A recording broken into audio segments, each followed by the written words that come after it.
There's a family in our driveway.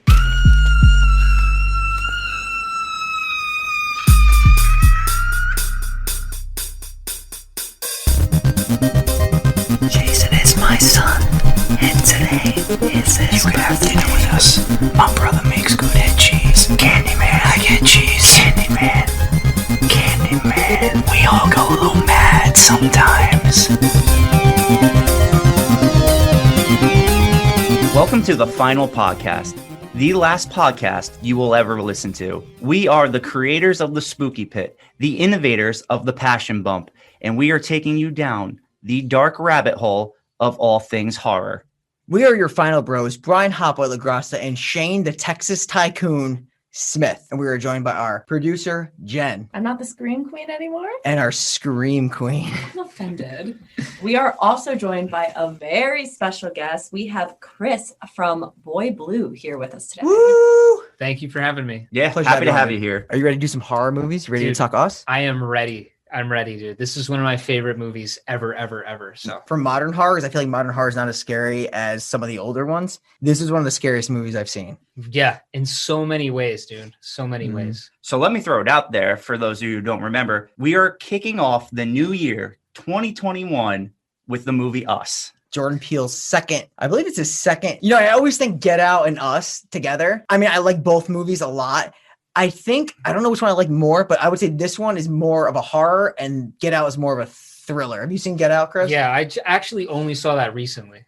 Gotcha. What'd you think? I think it doesn't compare to Us, Yeah. but it was good. I have to say, dude, when I first saw the trailer for that movie, I reacted like the main character did when his friend was calling him up. Yo, they're making sex. I was like, my friend was like, dude, they're making a movie where white people are hypnotizing black people to, and I'm like, what?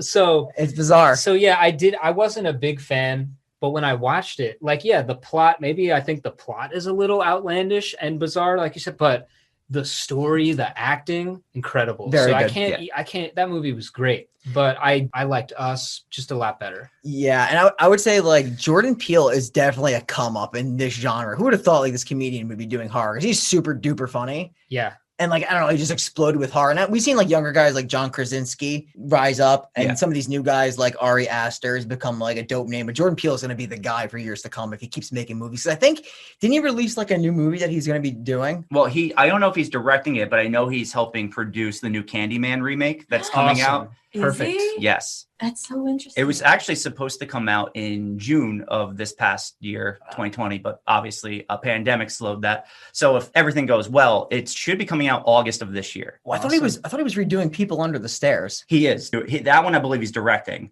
Gotcha. But the Candyman one, he's definitely not the director, but I believe the producer of that movie. Oh, So, and didn't he reboot Twilight Zone? yes, he did. He did. He's winning, dude. Yeah, He's no, just- he oh my is God. on fire. He's very much about the overall meaning of things. Like there's a few holes like in this movie per se, Oh, for but sure.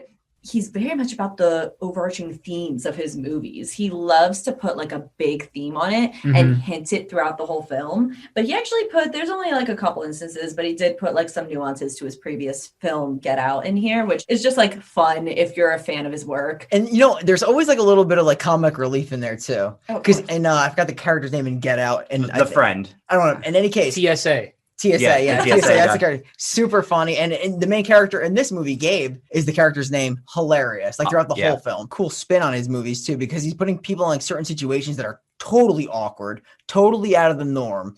And he makes it like these characters that you feel how uncomfortable they are when you're watching them. Like Get Out, the utmost uncomfortable feeling that I felt for him. And Us the same way. And like, and there's certain cases, we'll get into it, I don't want to spoil too much, where I was actually like horrified for this poor family. Yeah. Yeah. Also, Yeah. like, it's just so much talent. Like, how do we say her name? Lupita? So talented. She's a rock star. Is she Yeah. the main girl in, Yes. in Yeah. Us, the mom? Yeah. Got it. Mhm. Does she have an Oscar? Yeah, she has an Oscar for, I forget. Was it which 12 one. years? That she's also in Black Panther. She That's has right. so much work behind her, and she's just so talented.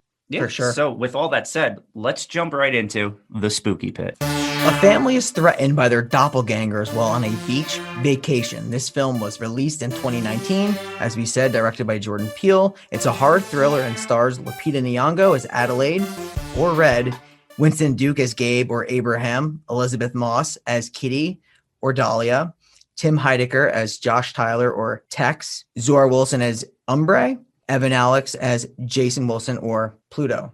This movie opens up with a black screen, and it's saying how thousands of miles of tunnels are underneath the U.S., and many of these tunnels have absolutely no purpose at all. I have a great question, and I'm going to be honest. I had no idea what this had to do with the movie. Without getting too close to the end, I'm assuming where they go at the end of the movie. Oh, okay. Gotcha. It's also a nuance to the movie Lost Boys. Lost Boys was filmed here. I love that movie. They actually do reference Lost Boys a little bit when they're walking, like when they're playing games. Like I'm pretty sure we're about to get to that scene. They're playing games. They're walking through the carnival, and her mom points out they're filming a movie by the carousel. I think that was supposed to be a reference of they're filming Lost Boys at the time. Wait, are you saying that this is the same boardwalk that they used for Lost Boys? That is awesome. That is crazy. I didn't know that. It's a nice little hidden thing. Yeah, they filmed Lost Boys at the Santa Cruz beach and boardwalk. I didn't know that. That's super cool. Yeah, that's one of my favorite movies. Okay, so now the scene's going to transition. It's a 1986 TV ad for Hands Across America. It's a 4,000-mile chain of Americans stretched across the country. I actually never heard of this before this movie came out. I never knew this was a thing, but apparently 6 million people were holding hands together to fight hunger. Mm-hmm. Yeah, it was a real thing. Yeah. That was real footage that he took. Oh, that was real footage from the... That's interesting. Yeah, I never heard about it, but it's very interesting. And obviously, it's good cause. It failed, but... Oh, it failed? It didn't reach what it was supposed to. And there was some other things going on in history at the time, and I wish I remembered, and I wrote it down. I did not. My bad. But yeah, it was something that everyone was doing for the zeitgeist to fight homeless, and it like low-key failed. Oh, that's unfortunate. And the person who is watching this, I guess we should mention, is a young Adelaide. You see it through a reflection. Yeah. She's actually wearing the shirt for it. Is she really? Mm-hmm. Okay. So from this scene, Adelaide and her two parents go to the boardwalk that we had just mentioned. The Santa Cruz boardwalk. They're playing carnival games. Her dad is trying to win her a prize, I believe. And I'm going to say this game is impossible to win because I tried this game at the carnival so many times and you can never knock those blocks off. I feel like you never win that game. I feel like the game is built for you to lose. What a scam. But he kind of wins. I think so. Sure. He gets her a t-shirt. He gets her a Thriller t-shirt. Yes, the Michael Jackson t-shirt. So then they're walking and the dad gets distracted by whack-a-mole, which who doesn't get distracted by whack-a-mole? I play every time I see it. It's a great game. And so he's just whacking this mole and the mom's got to go to the bathroom. And he's supposed to watch his daughter. But he can't. He's whacking moles. It's more important. Obviously, he's doing a terrible job of watching her. She starts to wander, as any young kid would do. And she sees a homeless man, holding a Jeremiah sign. Jeremiah 11:11. Yeah. Right? Verse from the Bible. Now, does that have any significance? Explain what the verse is. I don't know the verse. Sorry. No. I should. Oh, I thought you knew it, Jen. I think I it's do. Okay. when God turns his back on people Yes. in some regard. I'm not sure the exact verse. So therefore, thus saith the Lord, behold, I will bring evil upon them, which they shall not be able to escape. And though they shall cry unto me, I will not hearken unto them. So it's like you're about to face immense evil and I'm not going to be able to help you. But also, this was like a thing. 1111 is a mirror number. So it's like the number facing itself, an exact replica. And it definitely comes into play in this. Obviously, Without a doubt. there's a lot of parallels. So she's going to walk down the stairs and onto the beach from the boardwalk. And she notices an attraction with a lit up sign reading Shaman's Vision Quest, Find Yourself, and an arrow pointing into the entrance. It's like a hall of mirrors. Yes. And I do have to point out, this is where they reference his other movie because the words Get Out are seen carved into the sides of the entrance of the Hall of Mirrors. Don't you love that stuff? The I do. little eggs. She drops her candy apple on the beach and heads into the Vision Quest. As we said, it's kind of like this hall of mirrors, and she starts whistling. Is it like Itsy Bitsy Spider, I believe she's whistling as she's walking through? That's actually the tune. You got that from that? That's what I thought it was. Yeah, they do say at the end that that's the tune that she's whistling to comfort herself. And then she notices like it's whistling back at her. Yes. Yeah. As she's looking, she notices that one reflection is facing the opposite way of her, which makes no sense if you know mirrors. Literally terrified when this happened. I was horrified. Yeah. It was super creepy. She walks back and it's not her, Yeah. but it's her. There are some really weird mirror tricks in real life. Like I know there's one I saw where, you know how you lift up your hand in the mirror, it looks like this. It goes like that. in the reflection, and I still don't know how they pull that off. Oh, But I've wow. seen that in like a hall of mirrors. Yeah. So when I saw this one, I was like, yeah, I got like, Like, am I tripping right now? yeah, I got like thrilled at that part. Maybe there are actually mirror people down there. Oh my god. So as she notices, like this little girl makes this like perfectly terrified face where her eyes just open up wide and her like mouth opens up wide and like, Yeah, she looks aghast. yeah.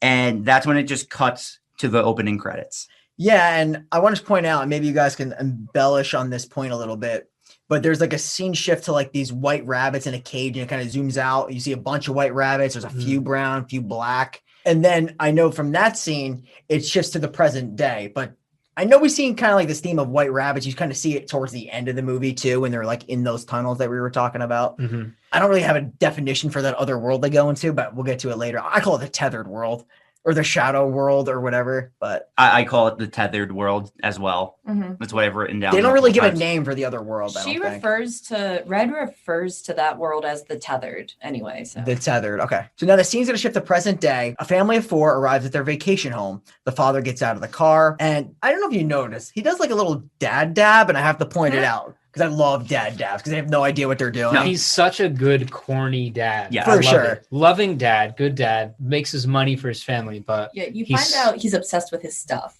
Yeah. He's very materialistic. Mhm. You'll learn he's kind of like in this competition with this guy who's quote unquote his best friend, I guess, but Mhm. because he even mentions how he's like he just had to get that new car. Yeah, he just had to do it. Super competitive. And you can tell like this is like kind of like this movie's all about like American culture and how people are trying to like get Good point. up on people. So like that's the whole idea. And his whole character is behind that. And we'll talk about all the examples because he floods the Mhm. movie with these examples.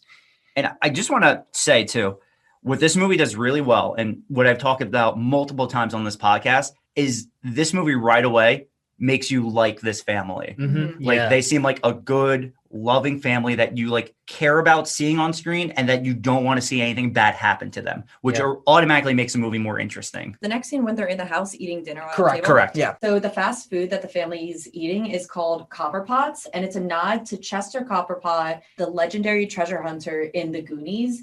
And the Goonies is actually referenced quite a lot throughout this. Like, I'm probably going to miss some stuff, but if you pay attention, like, obviously Jordan Peele is a fan of that movie because they reference the Goonies a lot throughout it. Yeah, it's I like didn't realize that either. it's Me either. itty bitty nods here and there where he's just like throwing in the reference, but it's like Easter eggs. Like there's another scene, and I actually didn't catch this scene. I had to go back where someone's eating like Fruit Loops, which is also a nod to Get Out. Clever. It's pretty There's cool. a lot I did not catch on to. I know. The parents of their daughter, pursue track and field, and she can make it to the Olympics one day. And I like this because this comes into play, whereas a previous movie we reviewed, Slender Man, they talk about this, and they never bring it back into the fold of the film. I was thinking the same thing. I was like, oh God, no. Slenderman, all they do is talk about this track and field, and the girl just trips the entire movie, and it means nothing. At least this one makes sense. Yeah. Leave it to a good director to do that. She does say that she'd rather drive her car on vacation, and they're like, absolutely not, which also comes back into the fold. Which is one of my favorite scenes in the movie. Yeah. And the son is wearing like this creepy like wooden mask on the Mhm. top of his head. Mhm. The father mentions they're going to go to the beach at Santa Cruz to meet up with Kitty and Josh, their friends that we discussed. And the wife, you could just tell from the look on her face, is not thrilled about this idea. She has history there. Yeah, I believe this is where she has her first flashback of her at the therapist and like her parents talking about her getting lost in the vision quest. And it's established that like because of like this traumatic event, she doesn't talk or speak to anyone anymore. Mhm. I think the therapist alludes like she should try to get out of the spell of not talking, I guess is post-traumatic stress, to dance, draw, and express herself in order to get her talking Yeah. again. Right. And the father walks over to Adelaide. He puts his hand on her. I think he's about to leave the therapist office, but she just stares at him. Like she's just looking right through him. And he's just like, yeah, I'm not here. I'm He's out of here. touching her like they're there and just leaves. Scene cuts to the present where Adelaide tells her husband, she does not want to go to, she's trying to do every excuse in the book not to go to this beach. He's such an ass about it though. He's like, fine, we won't go, but we haven't seen them in a while. They're our friends. Like we haven't been there since my grandma died. And I'm like, what a prick. It's the guilt game. He's Yeah. playing the guilt He game. knew that's how to get her. Yeah. I do the same thing all the time. Yeah. All the time. I won't even fault him for this because like he does have this little negative thing here, but overall he's such a good guy. Like It's okay. I'll let this one slide. He has his basic human flaws. Exactly. That's about it. Exactly. I love her excuse though. She's like, "There's weirdos there, Yeah. and can't go there." He's like, "All right, fine, I'll cancel on Kitty Yeah. and Josh." And then he does the guilt trip, and he's like, "But Jason hasn't been there since Grandma died."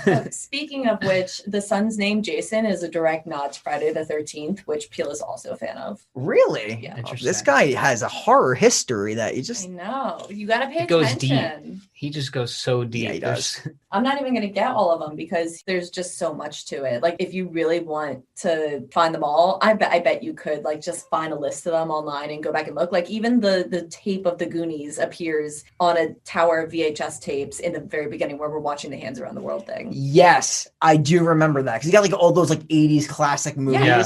Yes, I do remember that. So now Adelaide asks Zora, where Jason is because they don't know where Jason is because this kid likes to like pull tricks and hide. And you see Jason, he's like hiding in a kitchen cabinet. He's got the mask on. He kind of washes his sister like she's washing her hands and he jumps out and scares her. He runs into the closet and doesn't he like lodge like an ambulance In toy? the doorway, right? Exactly. So it doesn't like close, so it's open. Mm. But Zora just punts that thing out of the way. Oh yeah, she gets the last laugh because now he's locked in this closet. I think Adelaide's either in the garage or a different storage area of the house where she discovers, unless it's in a room, but she discovers a box and like she's flipping through it and it's like bringing all those memories back when she was a kid back in like 86. I think this is her vacation home, I'm guessing. Mhm. There's a white rabbit doll, photos of her dancing. She even sees herself, dancing as a kid, like in front of her, the image of herself dancing as a kid. And the kid kind of looks back at her. That's creepy shit. We'll also say that reference to like, because we already mentioned the Hall of Mirrors and we haven't mentioned like the red suits that they wear, but I feel like mentioning it now because I'm going to forget. And the White Rabbit, it's all kind of a nod to Alice in Wonderland. That makes How sense. come the red suits? The Queen of Hearts. Yeah. Okay. Well, while you're on that, the glove is a Thriller nod to Thriller. I love it. I literally love That's it. Also, the red suits was also a nod to Thriller because he wears a red leather suit. In the music video? Mhm. Yeah, that's right. What's amazing is that he can create a really good story while still having all those references. Like it's not a mess. It's a super good story Yeah. if you catch zero of the references. Totally. So totally. it's cool. And it makes it more interesting now, like going back to watch it and like being like, oh, that's what that was. Yes. Oh, that's what that Yeah. was. Probably remember like a couple more, but there's so many I just like can't touch on all of Yeah. them. But Yeah. there's a couple where I'm like, oh, they're worth mentioning. Adelaide at this point, she finds Jason. He's locked in the closet. He's crying. He's got the mask on. And I think the sister even mentions like, oh, got himself locked in there again. So this is kind of like a habitual thing. The kid just gets locked in the closet. Yeah, and I'm sure more times than not, she is the reason he's locked in the closet. Well, especially if she keeps kicking the thing out of the way. But more importantly, the dad is just outside doing donuts in his new boat. You're right. He's doing those spinneroonies. Yes. And what I love is he's like honking and yelling and all excited, and then the engine blows. Yeah. The kids come out and they're like making fun of him. And he's like, y'all kids are spoiled. Yeah, it's so funny. He mentions that the boat always veers left. Which comes back into everything comes back into play. Mhm. in Well, that's how this you movie. know it's a good movie, because everything actually is just not useless. Yeah, Yeah. it all sets up something. You know what I love about that too, and a couple scenes that Yeah. we've talked about already, is like the lightness of those scenes versus the heaviness of some of the other scenes. Because like it's so intense, you're so built up, and then for a second you laugh, and it's like this light energy, and then it goes back. Because it's like those light energies make those dark parts even darker and hit even Yeah. more, for sure. And like I really appreciate the light parts too, because I get super jumpy in the movie, dude. When a part like that comes, sometimes I'm literally like, a break. Like that movie I really enjoyed front to back, but like other movies, like some of the Insidious, like in The Conjuring, and those lighter parts, I'm like, okay, I can like relax for a second. Take a deep breath. And I think another thing on the boat, just before we move on to the next scene, the motor's not starting, right? But he like moves up to the front of the boat and then it just picks up and goes. Yeah. Mhm. Boat's got a mind of its own. So the family is now driving to the beach and they have a great conversation about if the word anus is a curse word or not. And then they play like this banger rap song. I don't know what it is. I think it's I called. got 5 on it. I jammed to that song so hard. Like I got into that song. Who's the artist? Do you know? I forget. I don't know too, but dude, that was a banger track. Like It's so good. It's a classic. I love their conversation here too, where it's very like the sister, I believe, she's like, yeah, this is all about drugs. It's like, it's not all about, it's about drugs. It's about selling drugs. And then Alex also wearing his Chewbacca face mask to the beach as well, which is also a reference for Lupita because she's appeared in 3 Star Wars films. So that's why Oh, just wow. like that. That's right. That wooden mask is a Chewbacca mask, by the way. It is. Hmm. It's a Chewbacca mask. I didn't know that either. I just didn't see Even it. I caught that. Yeah, I just didn't. Yeah, but you're like the queen of catching things. Like I know. you get everything. Almost. I slacked in Trick or Treat. Well, Brian had that one. Yeah, I know. No, I think like while this is going on, doesn't she get like a flashback of herself in the back of the car as her parents are still arguing over what happened? Yeah, over the fact that her dad wasn't watching her. Yeah, and it's kind of creepy because they kind of play this throughout the movies. She's gonna shift back. It's the present again, and they notice a man who appears to be dead. Right as they're driving to the beach, he's like on an ambulance and a stretcher, and the man's holding the Jeremiah 11:11 Bible verse sign. As you would assume, it's the same guy that she saw that back in '86. So bad omen right away. Right away. Then like they go on the beach. Mom sees the place. It's no longer called Vision Quest or whatever the name was. It's now called Merlin's Quest. So it's been renamed. Yeah. But it's still like the same format. No, Like it's the Pioneers- same thing. It's Yeah. just a different name. Exactly. It's a kept the same rebrand. theme. A rebrand, yeah. So they meet up with Kitty and Josh, and immediately Josh and Gabe start talking about Gabe's boat. Kitty notices immediately that there's something wrong with Adelaide, and Adelaide says, I have trouble talking. And Kitty tells her, she hates her husband. She thinks about murdering him sometimes. So funny how that circles back around, I know. And then you guys will get to that though. And then like she also says like they also point out like she's had work done. So it's kind of like they almost worship all these like material things Yes. that you can do to perfect. Like her husband has a new car. She got a little bit of work done. And like her husband's kind of competing too. Like he got a boat and he's like, damn, he got that new car. This whole movie plays on like the American dream a lot. You can tell. Yeah, I think it's like a message to you have the privilege to worry about those things. Mhm. Others worry about different things. Yeah, like we need to struggle to survive. Yeah. I need to get my face redone. Yeah. I need this boat. It's very interesting too because that family just comes off as so fake. Yeah. Oh, Like, they're everything super about fake. them, like their whole relationship. And just, you know what? They're not happy. No. And this other family, even though he's competing to try to like get to that status, that's the fight of life, right? You're always striving to be better, but they're not there. But that's what that's what people American try to do. They strive for the best. But you see, like that's the duality there. Like they're super rich, not happy. They're good core nuclear family.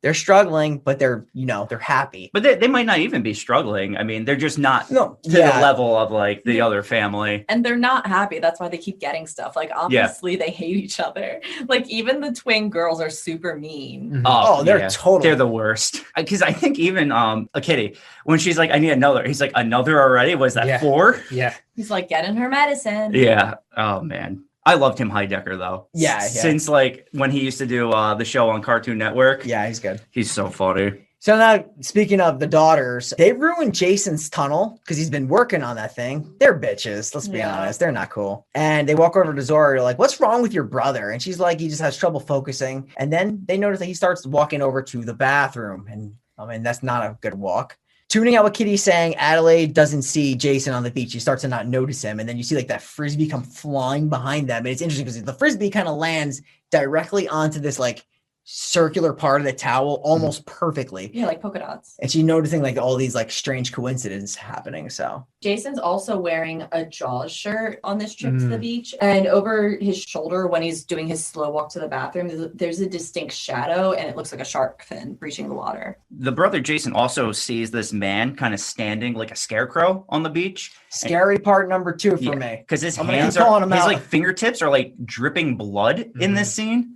And is that guy actually there?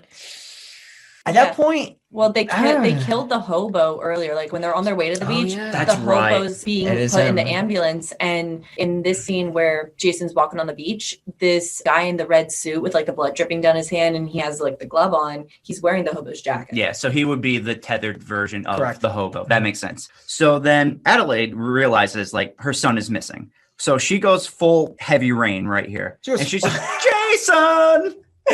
You've never played that video game. Yes. For of Jason. For those of you who haven't played Heavy Rain for PS3, it's a game where you search for your son named Jason and you run around a mall yelling Jason. Literally about 1 million times. I thought the same thing, so I'm happy you referenced that. I had to. So yeah, she's literally just running on this beach going, Jason! I mean, eventually she does see him and he's like walking back. And she like runs up to him and holds him and she's like, you cannot walk off without telling me. Obviously, she's referencing, obviously that she left and wandered away. Yeah. Back at the house, Gabe mentions Josh had to get that new car that you mentioned, had to mess with him. It's the one-on-one competition. Mm-hmm. Adelaide tells Jason she didn't know, if he was lost or taken, and kind of like puts him to bed, gives him that goodnight kiss. And then Jason's like, look at the clock, 11:11. Which goes back to the sign that she had seen at the beginning, Jeremiah 11:11. Yeah, she puts Jason's mask in the drawer. Then she notices the drawing of the scarecrow that he drew. And like you mentioned, the hand of the scarecrow is bleeding as well. He mentions her. He's like, I have no idea who that is, but it's obviously the one that he saw. Yeah, it's funny because I work like in childcare. So there's a lot of stuff that I'm like, oh, like with the daughters, why they are the way they are. And how Jason's like, oh, yeah, that's just a picture. Kids will do that. Like they'll draw something weird and you're like, why?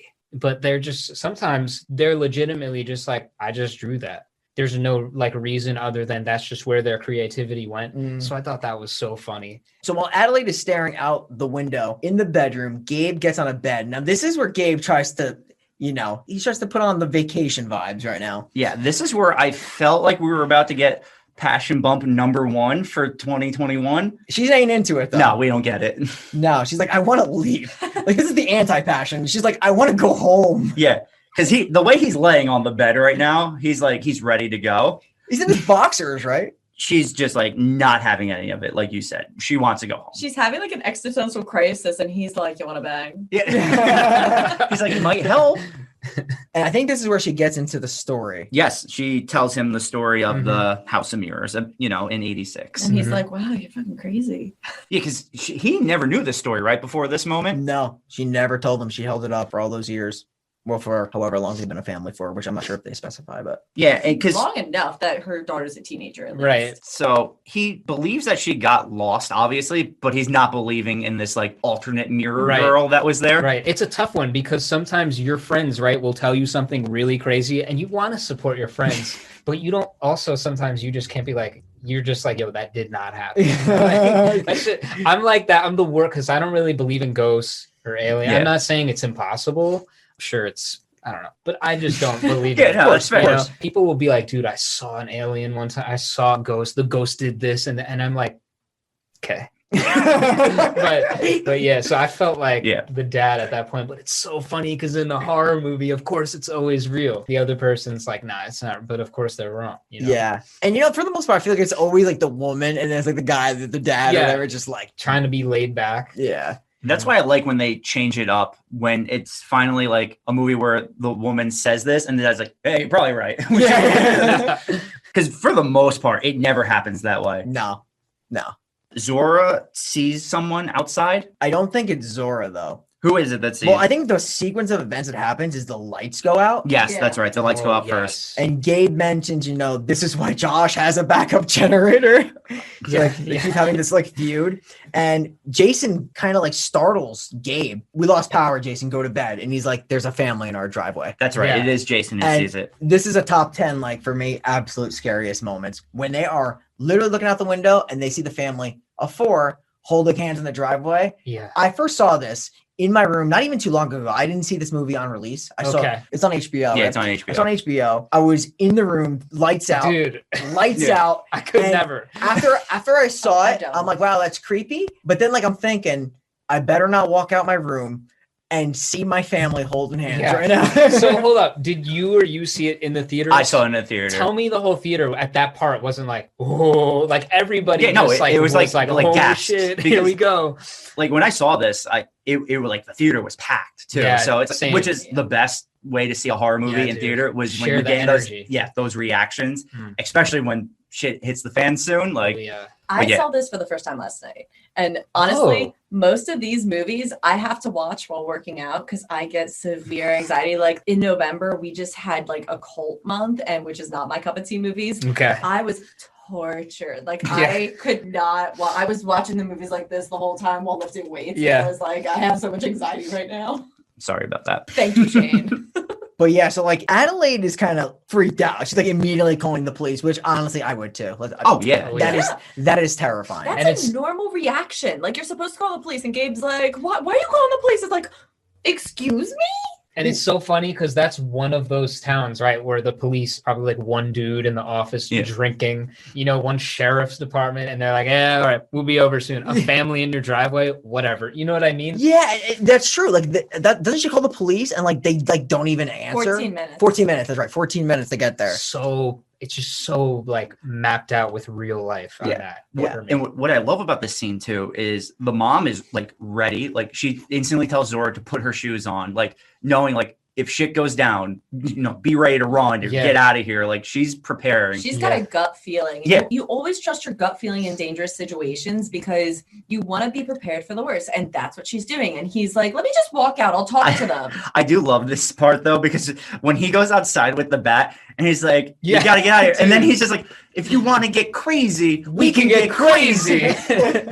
Dude, so good. I love it. I forgot this guy is also in Black Panther with Lupita. Oh, and he's like a real big stoic. He's Mm-hmm. He's the Winston Duke, the guy that plays but I forgot his name in Black Panther. I don't he's know like his the name. king of one of the like the friendly tribe. Exactly. The competing tribe, I think. Was it? It's not Killmonger's. No, tribe, it's the other one. Oh, it's the other one? Yeah, but I don't remember exactly. But yeah, he's because he helps Black Panther in that movie. Yeah. He's so good. He's just this. And then in Us, he's just this funny dad. Exactly. Yo, he's so funny in this movie. But dude. him playing his playing the counterpart, which I think is Abraham. Scary. The tether. Tethered. Okay. Those moans, they're scary. Well, him just walking down the driveway, like they do it from such a camera angle where the camera had to have been lower because it makes him look huge. Yeah. Compared to like his normal counterpart. Yeah, I'm happy because he looks like a wrestler. Terrifying.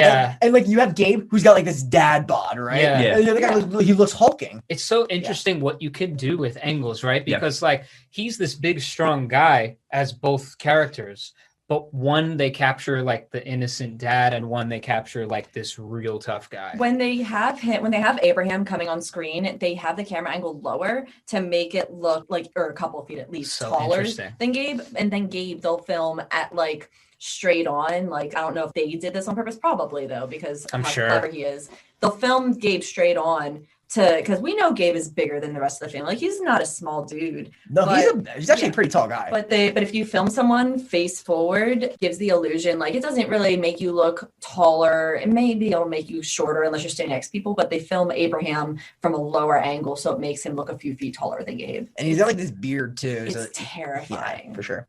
But yeah, so this is the part where like he comes out with the bat, he threatens them, and then they just like scatter. So like I think the kids, right, they go to different sides of the house, and Abraham runs right towards Gabe. Zora runs to like go lock her window and make sure like doors are locked, windows are locked. And as she's going to lock the window, she just sees someone scaling their house. Oh yeah. I think Gabe goes back in the house, right? And Abraham. They're trying to break the door down. Abraham's breaking the door down. Yeah. Jason then sees someone like at the back window now. That's when I guess they find the key, or they just open the door, right? Red is walking along like the porch of the house, and she sees like a fake rock and picks it up, and that's where your spare key is hidden, and she just opens the door. And she's doing the whistling. Mm-hmm. Yes. You heard earlier, so she's whistling. Doesn't the dad or someone have some funny line too when she finds the key? I think he says something about like, why do we have a key outside under the... Yeah. I can't remember exactly what he says. The mom and dad are just bickering about that. Yeah.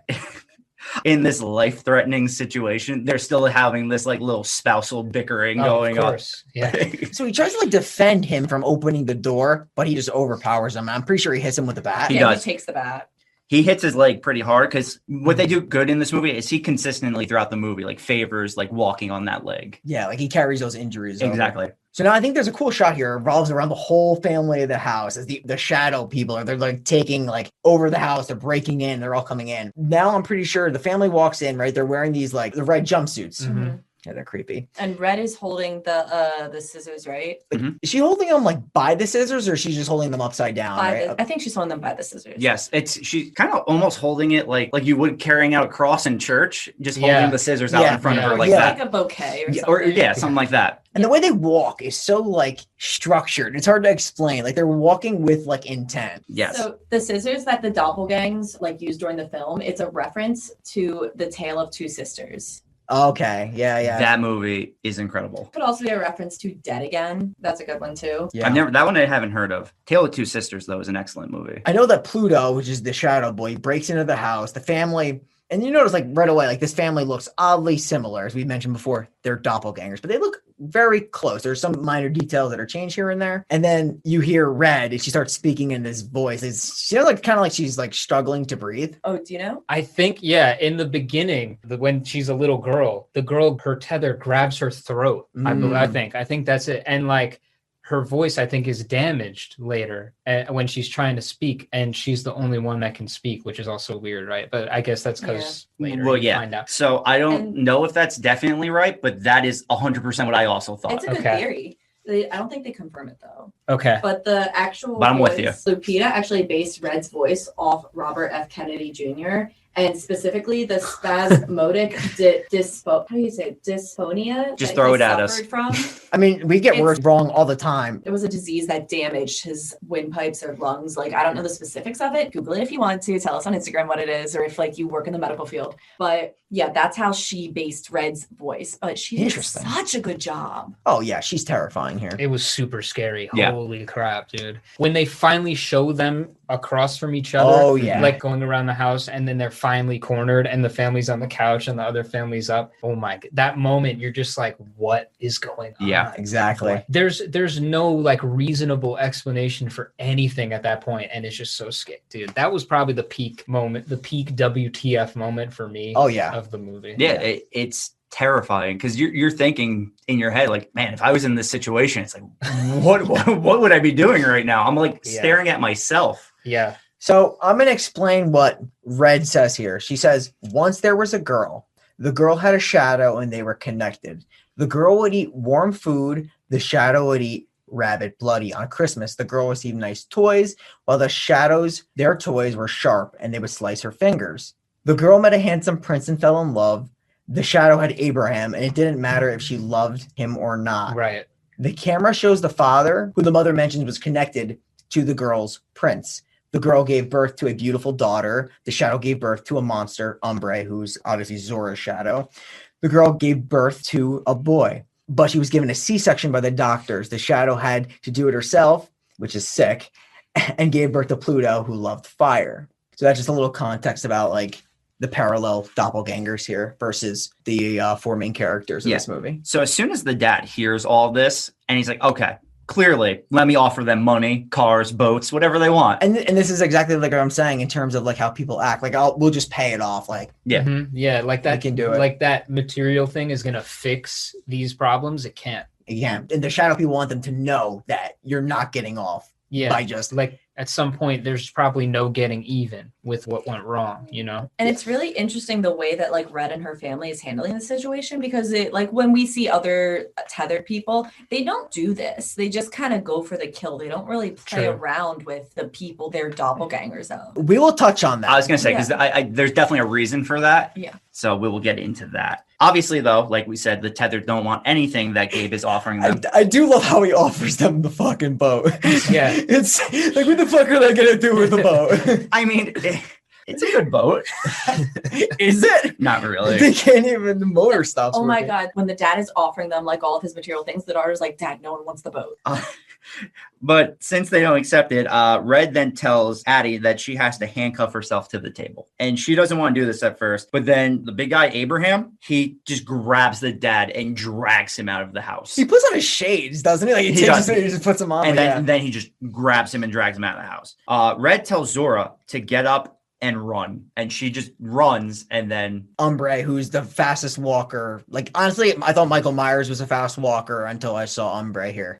She's quick. Also, her name is Umbre. I'm glad you've been saying the name. I realized in my notes I wrote the Pokemon Umbreon multiple times throughout, so I'm very glad you've been saying the name. Yikes. Adelaide tells Jason to show Pluto one of his tricks. So Jason takes Pluto, and she does this subtly because she knows he likes like these games. Mm-hmm. Jason takes Pluto into the closet, leaves the ambulance toy so that door won't close. Gabe crawls backward at this point because him and Abraham are outside, and Abraham takes out a pair of scissors again. I think he just knocks Gabe out, right? He punches him in the face. In the closet, Pluto has a light.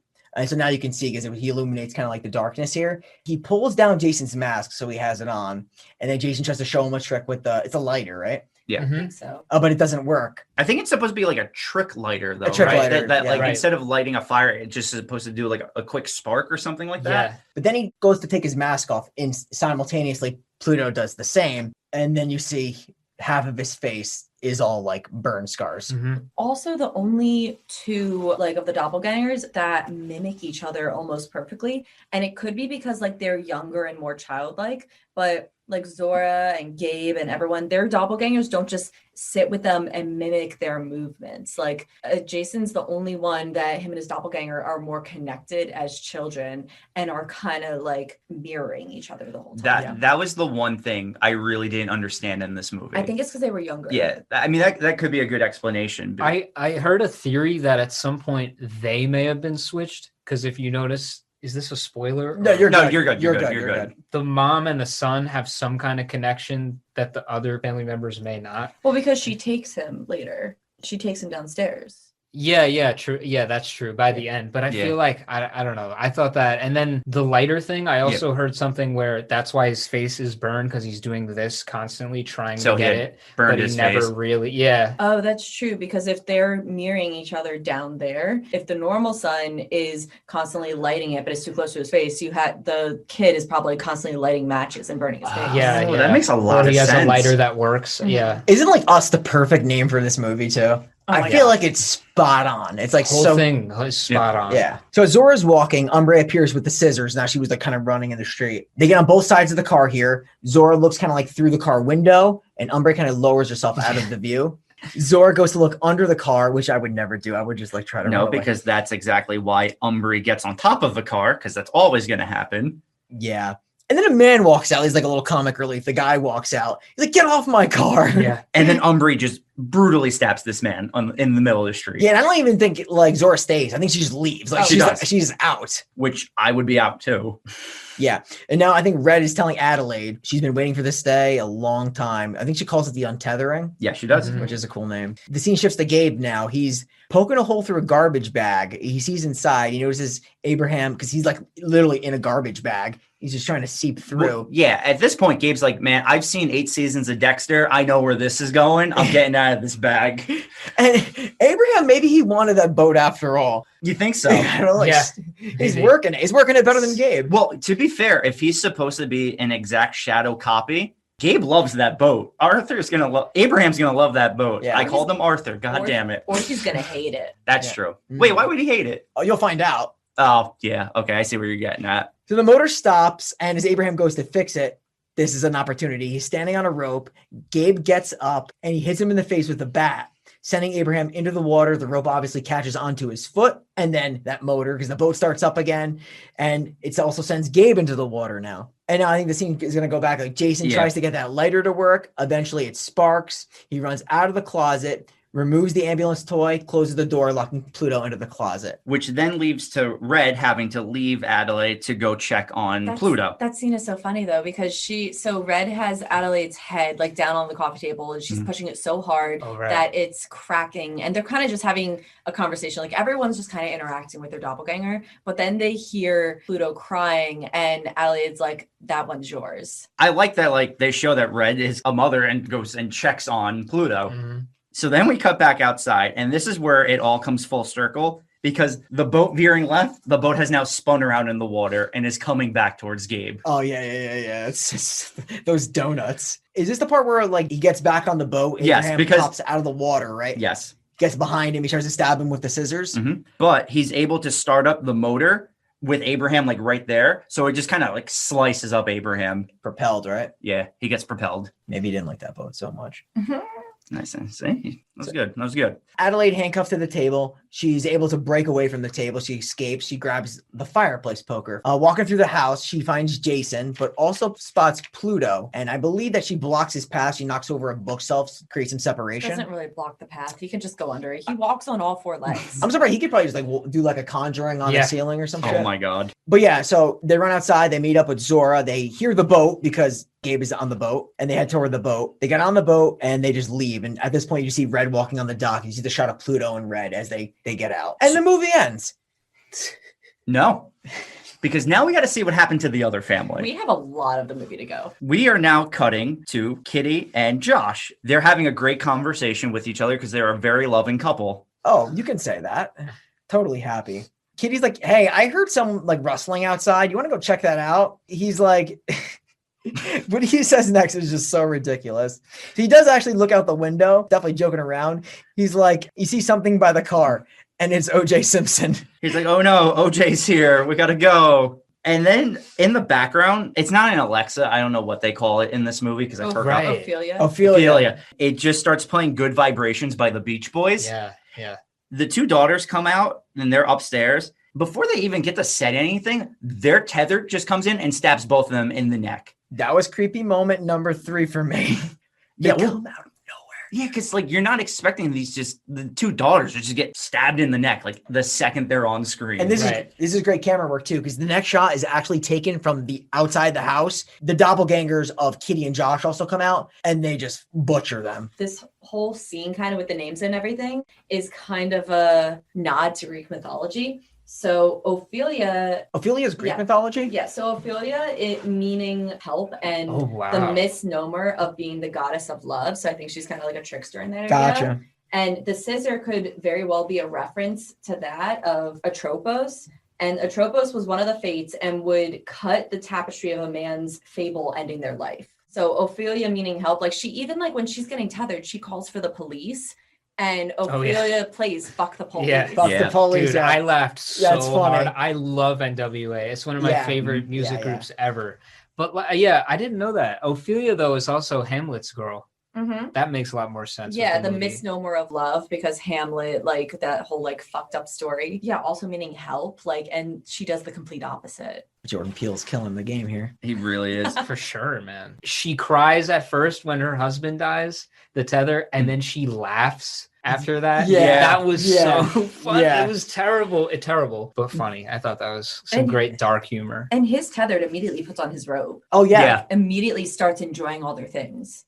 It's pretty funny. And then, so they show up, and I think Shadow Josh is like at the door, and I think Adelaide just notices like he's covered in blood, right? And he like walks up to her, and she knows immediately. So she just stabs him, with the fireplace poker. And it is interesting because like she hasn't really seen anything go on besides what's going on in like her house. But like, even though they saw like the incident with the homeless guy, I mean, I don't know if they're putting 2 and 2 together here. I'm sure she's not. She did at that point, because he's not like just in his robe, but like his face kind of looks weird. And she's like, wait a minute. And she notices he's wearing the red outfit. Yeah. And then the entire That's family, true. she yells to her family to run, and the entire family reaches out and grabs her all with their hands. And I was like, that is so creepy. So good. Yeah, so she stabs him in the head with the fireplace poker.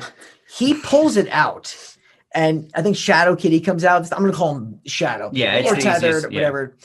They use both terms throughout this movie. So Shadow Kitty comes out, grabs Adelaide, brings her into the house. Shadow Josh walks down the stairs toward Gabe and the kids, which are left there.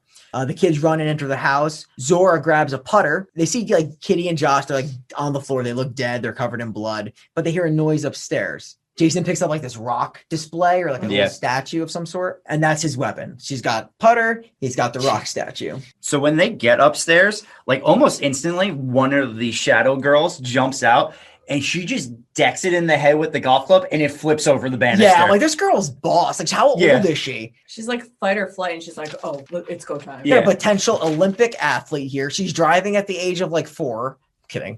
More like 11, or 12. And then she has to like actually fight off the other one and just repeatedly beats this girl with the golf club. You're right. She is just gone full fight mode and she is taking it to them. Came out like doing cartwheels, right? Like that was their entrance. Yeah. Oh, yeah. They were just like doing a little fan. Which is cool because that's what the girls were doing on the beach at the beginning of the movie. Cool tie-in. If I'm not mistaken, after that happens, as they continue walking, the other shadow sister comes from behind the closet. You said Zora hits her with the putter. The scene cuts now to Shadow Kitty putting on lipstick, which Adelaide currently is tied up in a chair. Yeah. She puts on like her lip gloss and she's looking at herself like, finally, I'm beautiful. And is like just relishing in like Kitty's stuff. And then she gets up and looks in the mirror some more and she like hates her features. Like she starts getting pissed about the way she looks and she takes a knife to like the part where Kitty supposedly had work done and starts to cut herself there to try and thin herself out. Yeah, wow. Yeah. It's pretty crazy. Even crazier is now Gabe is getting chased back to his boat by Shadow Josh. he grabs a flare gun, and I don't know if his intent was to hit him, but it misses completely. You always got to have the flare gun. Is it Josh was saying, I think, earlier? Which is also a throwback to where Josh was telling him all the things you need to have on a boat. And he's like, I know you don't have a flare gun. Yeah. Well, he did, but he missed anyway. It like fizzles out to the ground, and then you just start brawling again. I think like you mentioned that Kitty's like, looking in the mirror. Zora starts walking up behind her. Shadow Kitty sees her reflection in the mirror, blocks her attack, brings her down to the bed. And this is where Jason comes in the clutch because he comes from behind. And I think he just rocks her in the back of the head with the rock. It's a mineral. It's a mineral statue? You're going mineral? Well, that was a Breaking Bad reference. Gotcha. Yeah. Mineral, stone, rock. It was a display, and she gets hit with it. So she's down. So then Gabe comes to the house after apparently winning his fight with Shadow Josh. And the family is finally like all together, and they're watching the news, and they're realizing this is literally happening everywhere. This is creepy too. Like the fact like they're looking at this and like, wow, this is not just us. This is like happening everywhere. Like, well, yeah, because they even like, I think one of the people who's casting the news like live on the streets gets attacked by a shadow person. Oh yeah. It just walks right up to him, right? Yep. As he's getting that footage. That's so creepy. Meanwhile, while they're watching this, one of the dead sisters is just on the table. Yes. Yeah. And you're right, because they're just like sitting there like it's a normal night, family watching the TV. Like, shit, this is going down. And I think Adelaide starts talking to Gabe. She's like, us four? Mexico. And he's like, we're better off where we are now. We have everything we need. She's like, no, they're going to find us eventually. We need to keep going. She has some context here. Two big things of note. One, going back to the news that we didn't mention, they do show in the news all of the people in the red jumpsuits holding hands, and they say sort of protest that's going on here. Like a demonstration. Yeah, so they're trying to figure it out. And another thing, when they're talking about going to Mexico, and Gabe's like, we're fine here. I believe it's Addie who's like, yeah, tell that to Kitty and Josh, who are dead behind us. They're not far from their other house. Like, why would you literally probably just go like down the road and hide there? Someone's gonna come find you. 100%. Like that was such stupid reasoning. He just likes to be around all their shit, because then they're like, so can we take his car? And he was like, yeah, let's take his car. Yeah. I love that. I love that scene so much. It's so funny. But Adelaide makes a stand here. Like her husband's kind of been taking this, like, everything he's been saying has been kind of wrong, even though it's pretty funny. You no longer get to make decisions. You took me to Santa Cruz. Now we're leaving. Like, that's enough of you. Like you mentioned, like, now they're getting Josh's car. So they're getting something out of this deal. He just, I felt like he just wanted to stay there. What's the point? They're going to have all their shit there. Yeah. So they're like, we can just use their shit. It's like, no, that's the whole point of him being so obsessed with material items. He can't even ignore it in a dangerous situation where they probably should get out. But he gets a consolation prize. He gets the car. He does, but not right away, because they realize they forgot the keys inside. So Addie has to go inside and get the keys. Yeah, and she spots the keys. They're across the room, right? Yep. And then she notices like a body is missing on the ground. And she reaches for a pan, and immediately, I think it's one of the sisters, right? And attacks her. Rocks her in the back with the pan, right in the face. They fight on the ground. She reaches for the scissors. Jason walks in, sees his mom just stab Shadow Kitty with the scissors. Just pretty gruesome, especially for a little kid to see. But I mean, like, he's in it now, so you're getting all of it. Yeah. Then you run out, and Zora is like sitting in the driver's seat, and she's like, I'm driving, because she mentioned it earlier Funniest in the part of movie. the She movie. wanted to drive, and they were like, no, you're not driving. She's like, you're handcuffed. Dad's foot's pretty much broken. I'm gonna drive. I'm the only able driver. And she's like, why can't I? I killed like 4 people. And she's like, no, you didn't kill that one. I killed that one. And the dad's like, well, I killed these 2. They compare kill counts. No, Yeah. yeah. So funny. This is why this is my favorite like funny scene of the movie, is the fact that like with all this shit that has gone down tonight, they are still comparing kill count to decide who drives home. Like, I could see my family doing that. Me and my brother, like, I could see him being like, I killed 3 tonight, I'm getting the car. I don't know how like killing people just makes you like a better driver. Well, that's what I'm saying. It's such a irrational thing to be like I would the also take of use drive. that as my credentials too in the situation. Put on your resume, like, I've killed this many tethered. Like I get the honor of driving now. I mean, she makes a solid point that her mom is handcuffed and her dad's foot's broken, but she's also never driven before. Yeah, but the kill count is what matters most. Exactly. Yeah. Regardless, though, they don't have time to decide, because they see one in the middle of the road and they're like, we gotta go. I think it's her doppelganger. It is. It's Umbre. And Zora backs up and then floors it. But Umbre just like kind of just stays there. And she literally walks on top of the moving car. It's pretty sick. I think Zora breaks hard, but she hangs onto the windshield, right? And then she starts stabbing at the glass. You know how strong you have to be to like literally with that much velocity on braking? I can't believe she actually just didn't go flying. She actually hung up to the windshield. Right. Yeah. Except starts stabbing the glass. Zora picks up, she starts going faster, and she breaks hard again. And this time sends her into the woods, like flying into the woods. And I believe she's like hanging on a tree. She's not even like hanging. It's like her body is just like bent into the tree. Is she impaled? I don't know if she's impaled, but she's just like a broken mess in these tree branches. But like appears to have died at this point. Yes, that's how I took it too. Mm-hmm. So they've been driving all night as it appears. They notice the bodies on the streets. They see a burning car in the middle of the street, and it makes them stop the car. And then they're like, wait, that's our car on fire. And that's when Pluto shows up, standing in front of this like fire car. So Addie gets out, and she like Pluto just keeps like snapping his fingers at her as she's like looking at him. And I think it's Jason who realizes like he does. It's kind of like a loop that's going on that he's following. Yeah, he says it's a trap. Then they get out of the car. It would make sense that it's Jason though, because that's his doppelganger. Yeah. He kind of knows these tricks. But like, I don't know if we saw like the trail of like the gasoline that was going to the car, but. So that's when Jason gets out of the car. This is where we were talking earlier. Like, this is the one thing, if we're going with it's just because they're younger, he can control him. Okay. Because he gets out of the car and then he kind of puts his arms out and Jason slowly backs up. Yeah, like they start mimicking. Yes. Each other. And then Pluto mimics exactly what he does. So he backs up directly into the fire, like burning himself alive. Right. That's why my whole question was, is it just him that can control his doppelganger? Just or because he's is it young. everyone? So yeah, that makes sense if that is what it is. It was just that was my one question watching this movie. Yeah, because later we'll see when we see Adeline. I call her Addie. I think her full name is Adelaide. It is. Adelaide. So later when we see like Adelaide as like a child again, her and her doppelganger are doing the same thing. Like they're mimicking each other to a T, just like Jason and his doppelganger. And like you see other people also kind of mimicking their doppelgangers as well. So I think like as a child, you're very much more susceptible to that because like you're not thinking of the broader picture or anything. Right. So I think that's why he was just able to control his kind of. Okay, because we see shortly how like whatever people were doing in the real world down below the tethered were doing. Like if someone was riding a roller coaster, they were moving with the roller coaster. So if we take it that Red eventually taught the adults how to escape and what to do, the children might not have grasped that concept yet. Yeah. Okay, so that would make sense. I mean, they're gonna go along with what you tell them to do, but yeah, they don't understand. It's a childlike mind. Well, we're gonna get to that shortly. Let's do it. I want to explain that Red actually kidnaps Jason. Yeah. Well, yeah, that's what I want to get to now. As soon as Pluto walks into the fire. She's like, oh, no one's looking at Jason. Swipe. Obviously, Addie is like super nervous. And I believe she tells Gabe and Zora not to come with her here. Yeah. She walks onto the beach, right? She notices like the shadows holding hands near the Hall of Mirrors extending into the ocean.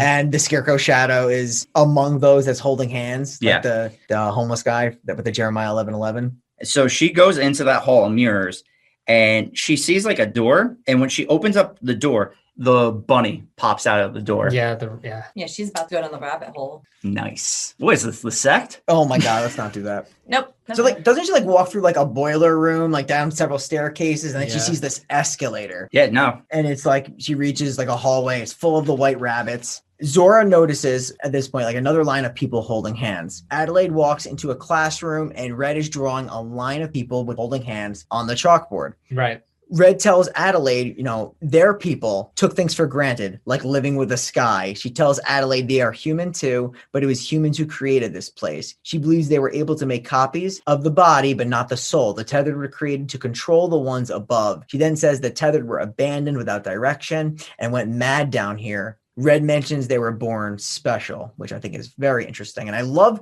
like the dialogue here is so impressive. I just love the way that Lupita Nyong'o, but whoever wrote this movie, I don't know who, but the direction and like the way they took with these words and her dialogue as the character Red, the doppelganger, is so like thought-provoking and like really deep. And I just love the way she articulates herself in this film. So a flashback's going to ensue. It shows Adelaide, her father winning her that shirt on the boardwalk, the Michael Jackson Thriller, which was prize 11.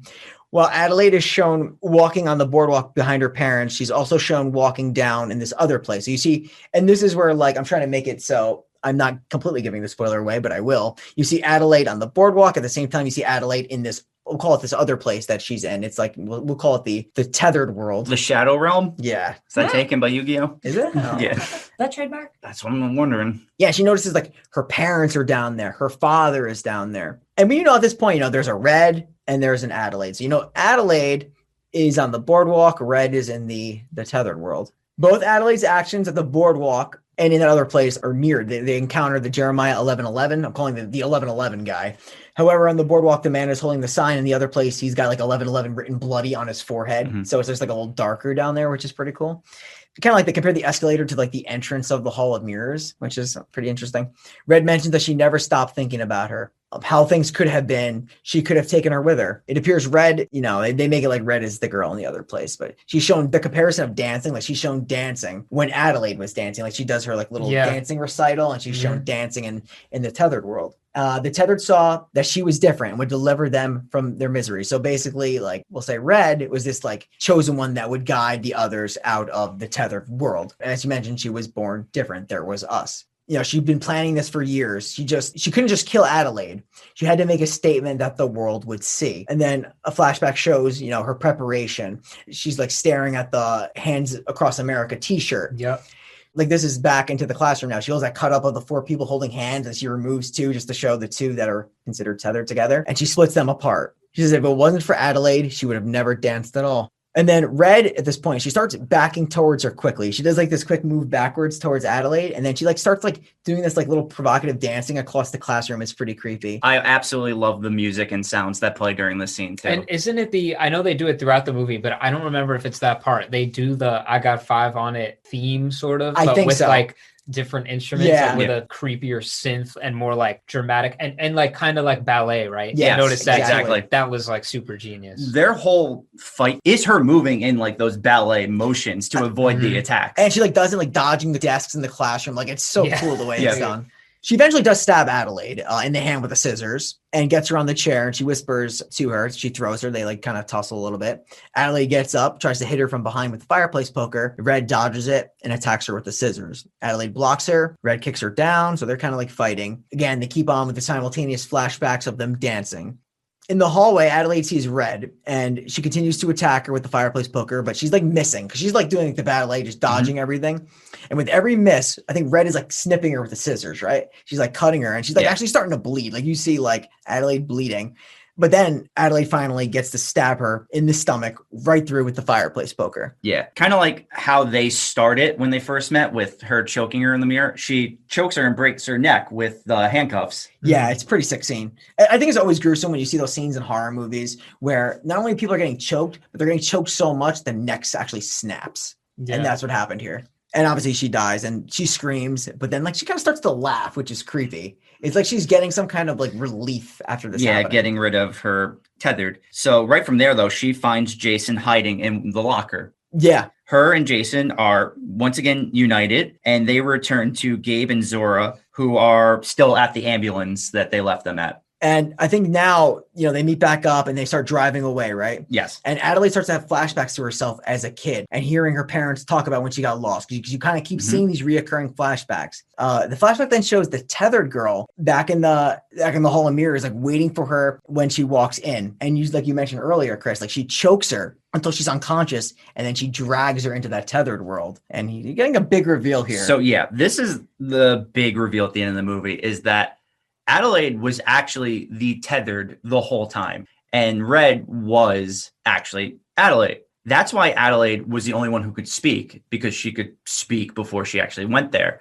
And that's why Addie also wasn't able to talk when she was a kid, because she was a tethered who didn't know how to talk. So that's a huge reveal. Also, it makes sense now why the protest is all of them doing the Hands Across America as the shadow people, because that's the last thing that the real Adelaide had saw before she was brought into the tethered world, which is all very interesting and very well done. Because I honestly never saw that coming. I don't know if any of you three did. No, the buildup is so much that it just hits you all at that point, man. That was. And you kind of assume that when the real Adelaide took Jason down there, like he learned that his mom was the tethered one. So that's why I think like he looks at his mom. But then that's interesting though, because the tethered Adelaide met the real prince and the other Adelaide, Red, met the monster. So technically neither of the set of kids are the right set of kids. No one's the normal one, no one's the tethered.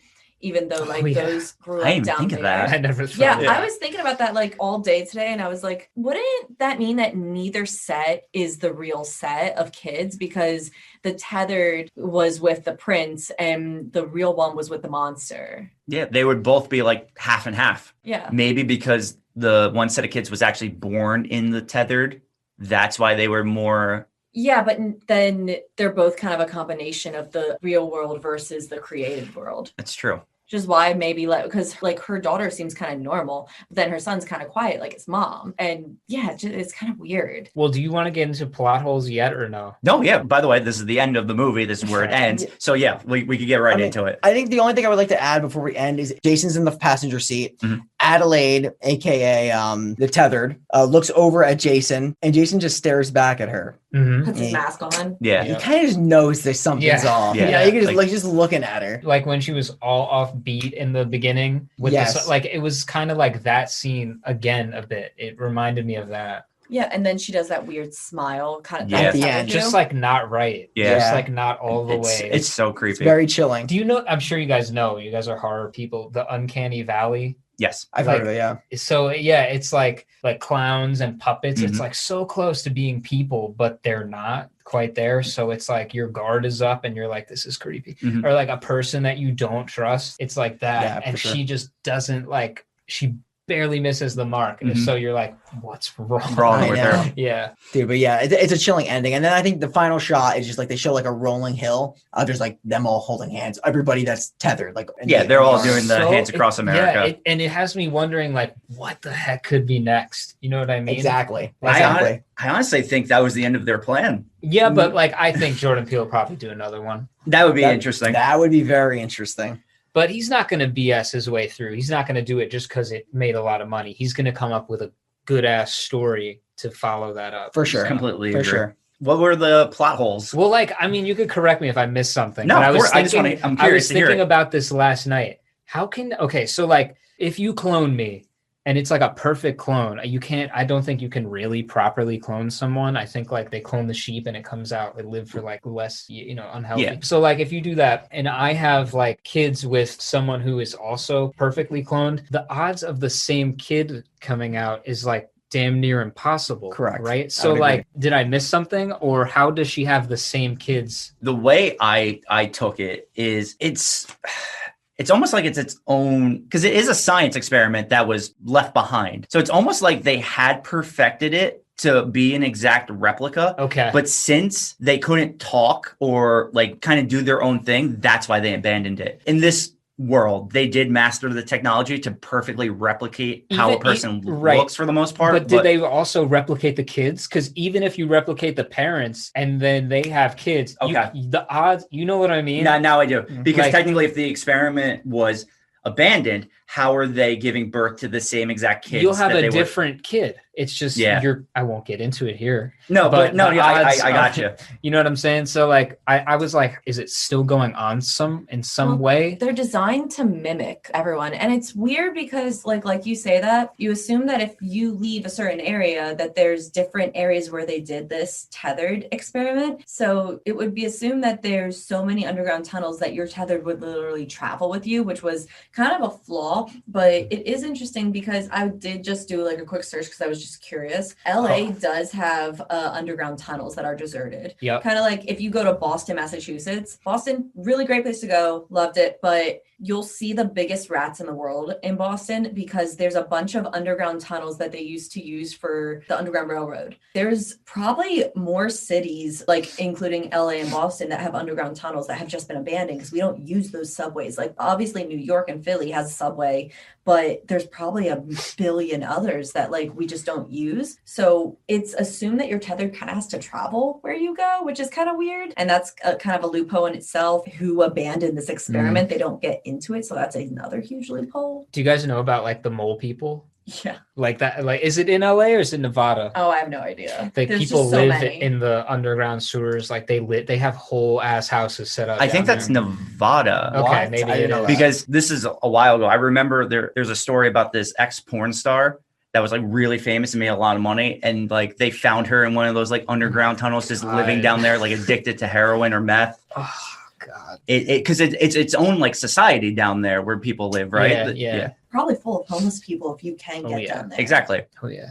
But you know what was weird? Like how they're mimicking, like you were saying. I always thought, like, did you ever think, this is just me being crazy, I know, but I think like this. I love it. I wonder if my ancestors have things in common with me that I'd be shocked about.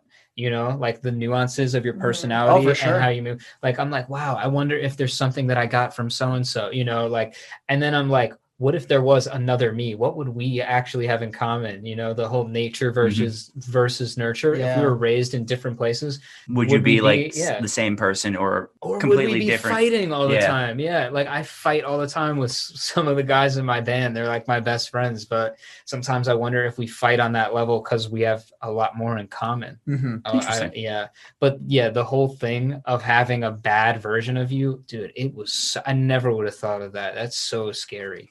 It's very scary. Plays off everything that you are not, or even the ugly side of you that you never want to see. So Yeah, that too.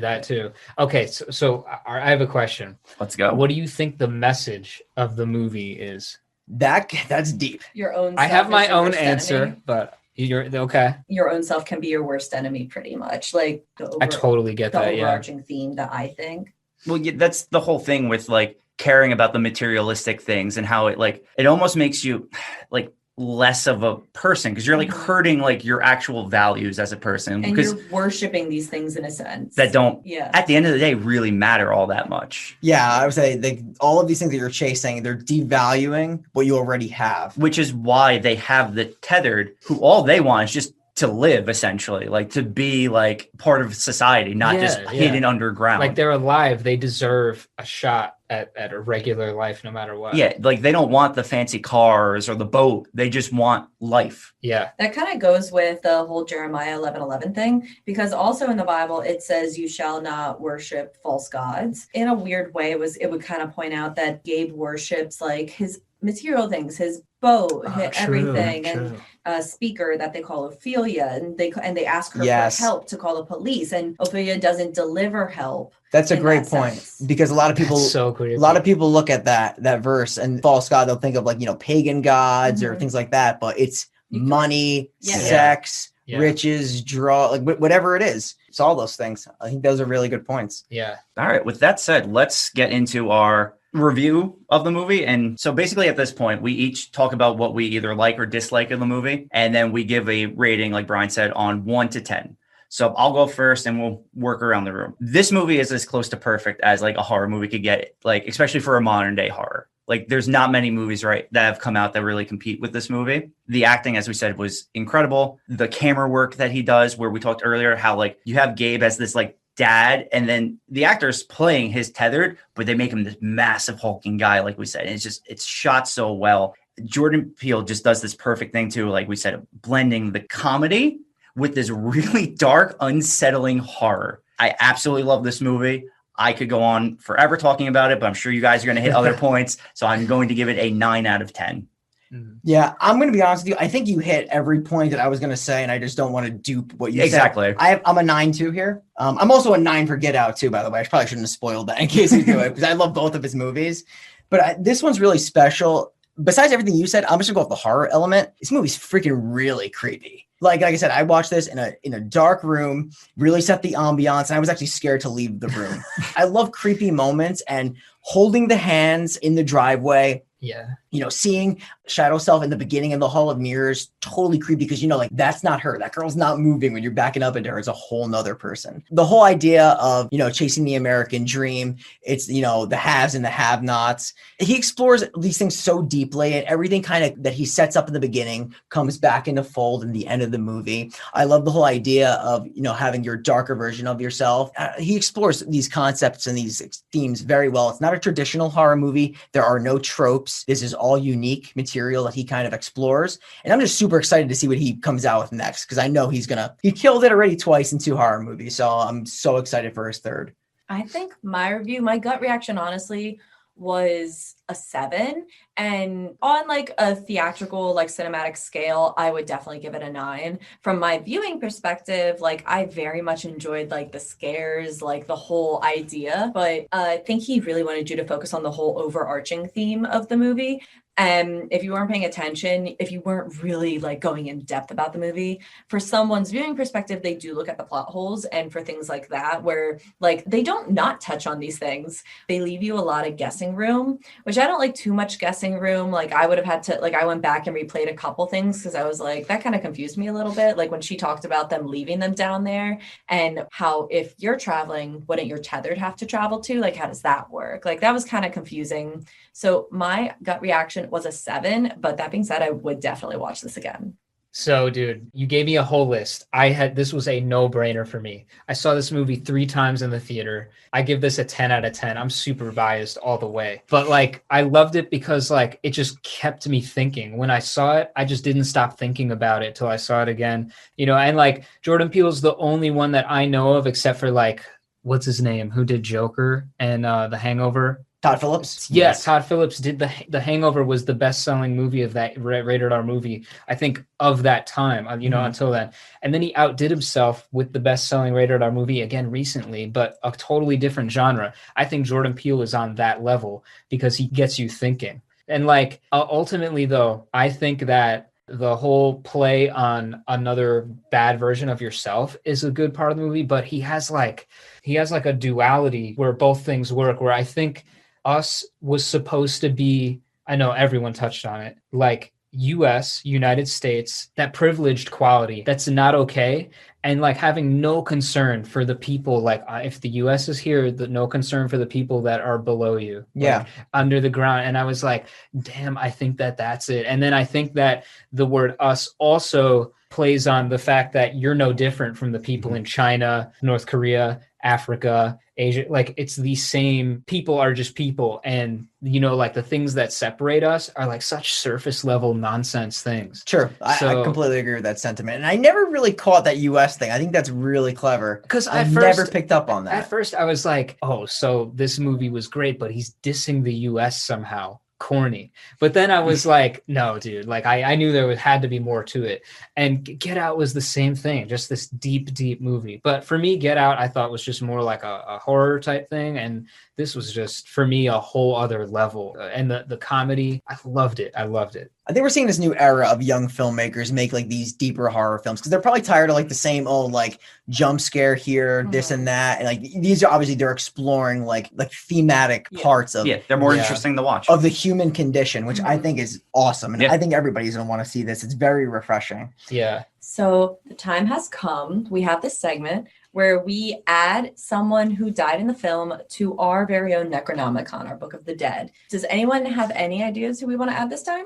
This is a tough one. There'd be a lot of candidates. There's a few. We were discussing it earlier today. So we rate it on a couple different ways, like the best gruesome death, funniest person, or like we just said, like we also chose someone in like one of the last films we did that we thought had like such a role in the movie. So sure. You can kind of just give it your gut feeling, like whoever you think should be. I have mine. Okay. I think it has to be Red. Mm-hmm. I think she's the most important character, and she also has a very brutal death scene. Like, you mean Adelaide, right? Well, she's technically Red at that point, but Adelaide. Yeah. The viewer knows it's a Red, but yeah, I agree. I was gonna say the same thing because for me, it's like that build up and to know that she actually, while she like got it going, she could not complete it 100%, and that Red kind of like, or Adelaide, it's so hard to say, but you know, Red kind of won out on the whole deal. Yep, I was thinking Red too. Okay. I'm so pissed you guys. Of course, everyone thought it. But yeah, like just the build up and then the twist, that death was so crazy. And you're kind of like, oh man, like I don't feel good about this death either. She was the antagonist throughout the whole movie, and you find out she's not really the antagonist. Nope, she was the innocent little girl who got abducted at the beginning. When our Adelaide is killing Red,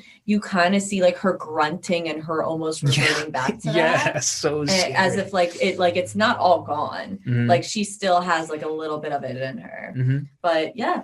Red, you are officially added into our Necronomicon. Shane, do we have a eulogy prepared? Yes, we do.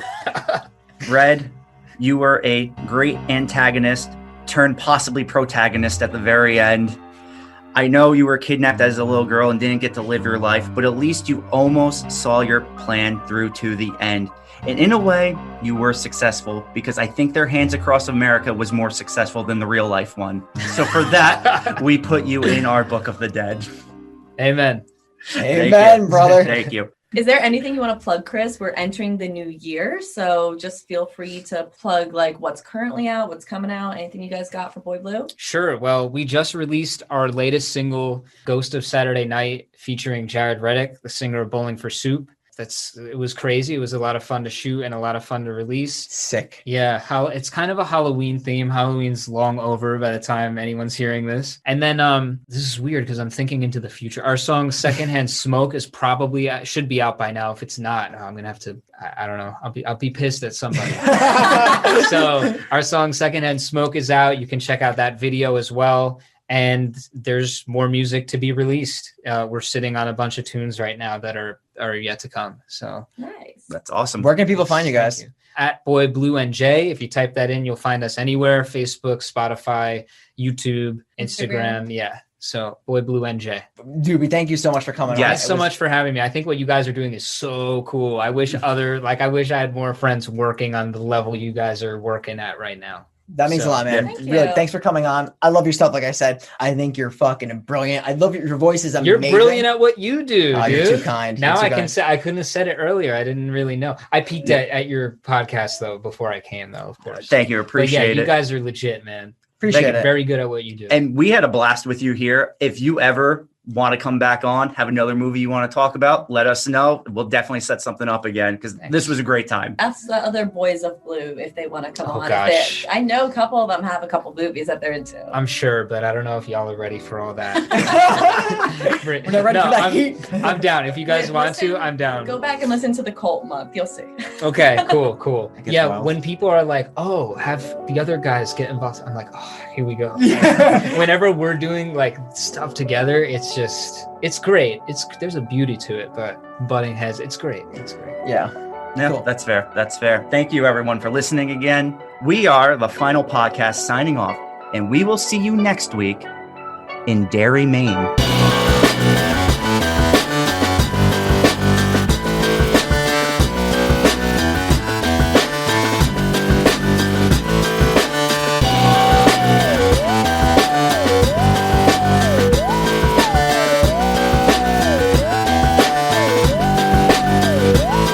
So if you haven't already, please follow us on Facebook and Twitter at The Final Pod Ever. Follow us on Instagram at The Final Podcast. And if you haven't, please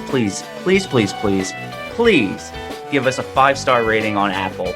It really, really helps Apple, push out our content and recommend us to other people to listen to.